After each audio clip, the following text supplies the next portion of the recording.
suci Ramadan, berbagai makanan dan minuman manis atau camilan seperti gorengan untuk berbuka puasa sudah menjadi pilihan wajib yang dikonsumsi untuk berbuka puasa. Namun oleh oknum tidak bertanggung jawab, momen ini dimanfaatkan untuk membuat berbagai makanan dan minuman palsu atau berbahaya. Alih-alih ingin menghilangkan rasa lapar dan dahaga dengan rasanya yang enak dan menyegarkan, makanan minuman berbahaya yang banyak dikonsumsi saat Ramadan ini bisa mengancam kesehatan, mulai dari penyakit yang ringan hingga penyakit berat yang efeknya baru terasa di kemudian hari. Berikut On The Spot merangkum berbagai makanan dan minuman berbahaya jelang Ramadan.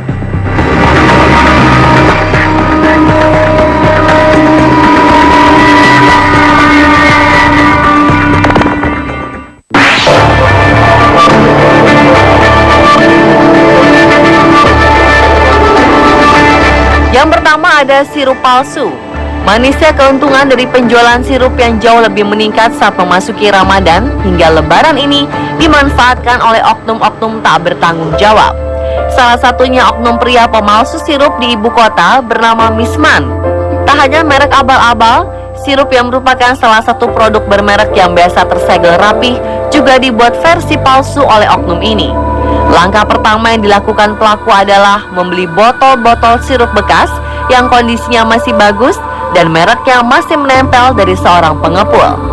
Dengan bahan sederhana yang sudah dibeli dengan mudah di pasar-pasar tradisional seperti gula pasir dan tepung, pelaku juga memakai boraks dan pewarna tekstil ke dalam racikan.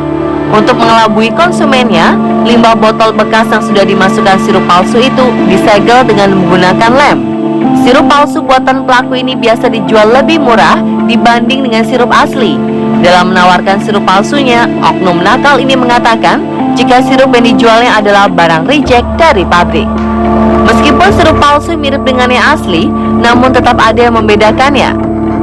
Pertama, sirup palsu berbahaya tidak memiliki izin dari instansi terkait seperti BPOM dan Departemen Kesehatan.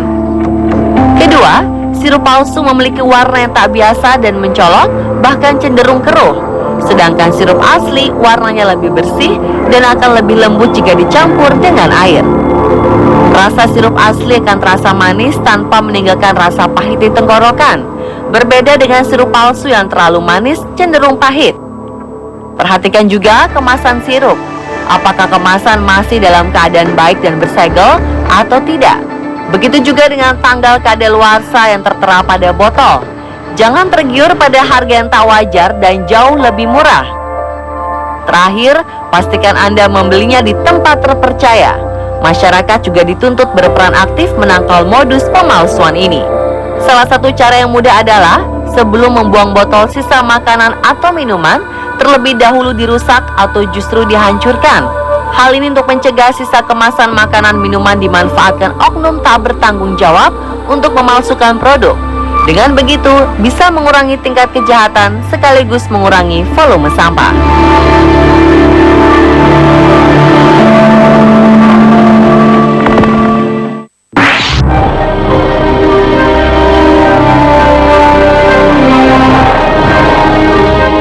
Berikutnya adalah gorengan.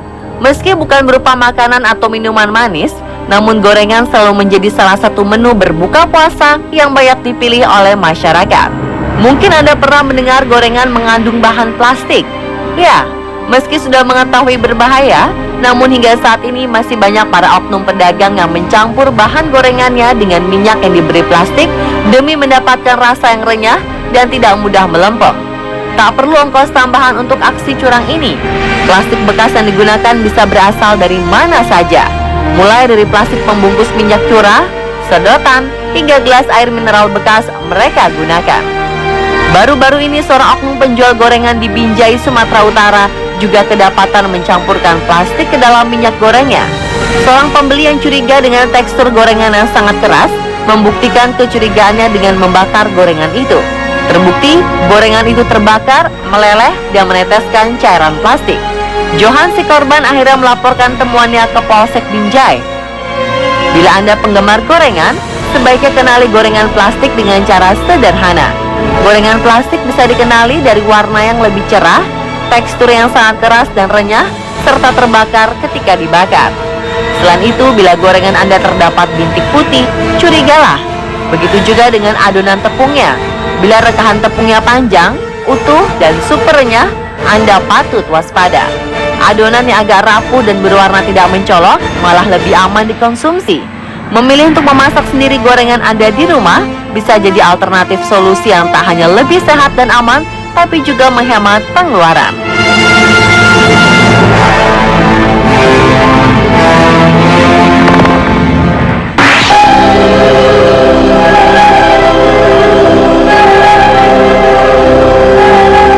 Kemudian ada madu. Siapa yang tak suka dengan cairan kental dengan rasa manis ini? Beragam olahan makanan dan minuman saat Ramadan pun banyak dibuat dengan menambahkan madu sebagai penikmat cita rasa. Selain enak, madu juga terbukti baik untuk kesehatan. Namun para pencinta madu harus lebih berhati-hati sebab 80% madu yang beredar di pasaran ternyata madu oplosan. Madu yang semestinya merupakan olahan lebah yang kaya vitamin, enzim, kalori, dan kalsium ini diganti dengan bahan-bahan yang berbahaya untuk tubuh.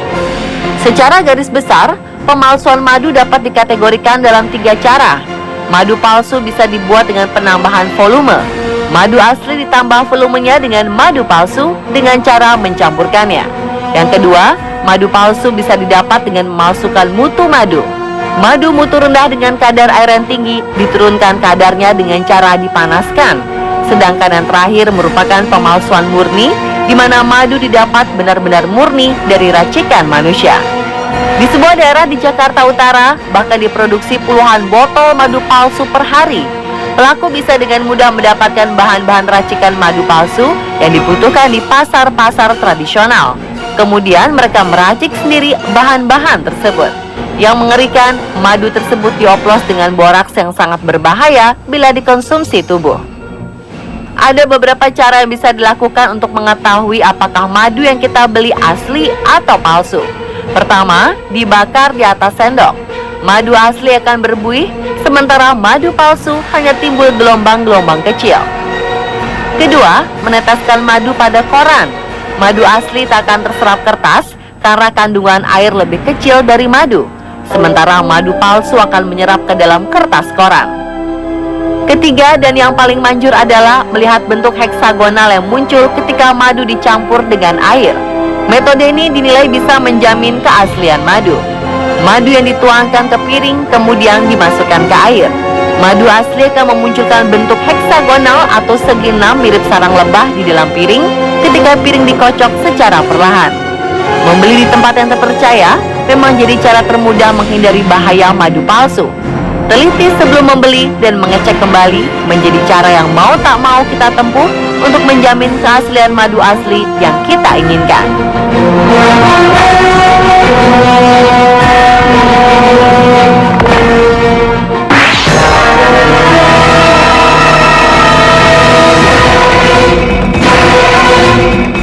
Selanjutnya es batu. Segelas es sirup atau cendol saat Ramadan pastinya sangat menyegarkan kerongkongan. Manisnya sirup berpadu dinginnya es batu dalam sekejap bisa mengusir dahaga. Namun siapa sangka bahaya mengancam dari es yang dikonsumsi jika es batu dibuat dari bahan baku yang tak memenuhi standar kesehatan. Bahkan meski pernah terbongkar, praktek membuat es batu berbahaya ini masih saja dilakukan oleh para oknum hingga sekarang. Seperti yang ada di kawasan Pulau Gadung, Jakarta Timur, yang akhir-akhir ini ditelusuri oleh tim Trans 7. Ternyata pabrik es balok ini menggunakan air sungai sebagai bahan baku.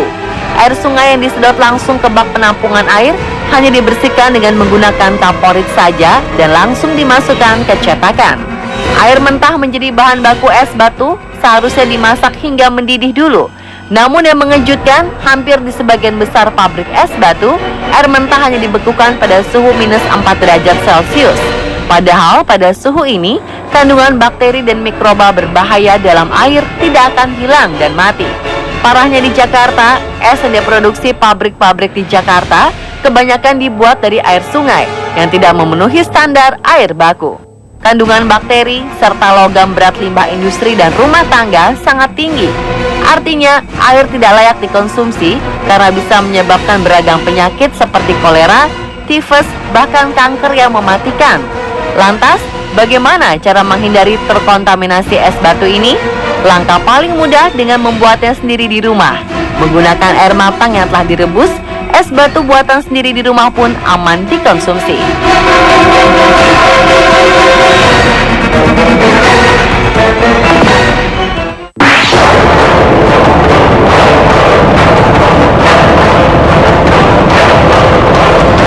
Dan yang terakhir ada makanan takjil berbahaya. Aksi oknum pedagang takjil nakal seperti tak ada habisnya.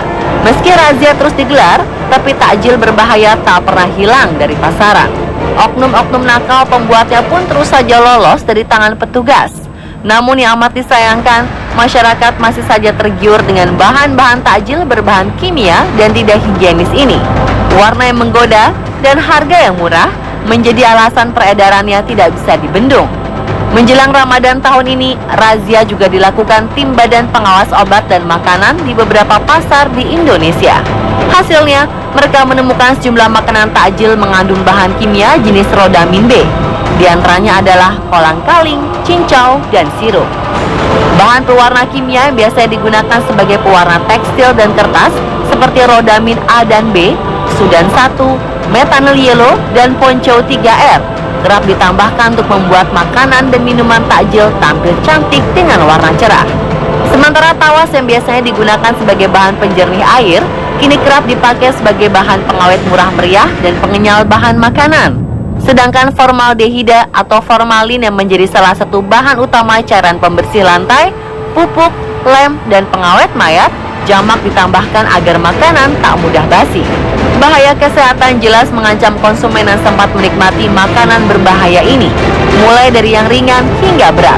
Antara lain muncul rasa gatal di tenggorokan, iritasi kulit dan pernafasan, keracunan hebat, kerusakan organ hati, pengurangan sel darah merah, dan kinerja sel otot polos. Dalam jangka waktu lama bahkan bisa memicu kanker. Sebenarnya makanan yang mengandung bahan kimia relatif mudah dikenali. Antara lain warna sangat cerah, terasa agak pahit di lidah, aromanya tidak alami, serta permukaan bahan mengkilat. Selain itu, tekstur bahan sangat kenyal dan sulit hancur, tidak mudah basi, dan harganya relatif murah. Telitilah sebelum membeli, cermat mengenali ciri takjil dan makanan berbuka puasa yang sehat serta aman menjadi faktor penentu kesehatan Anda sekeluarga.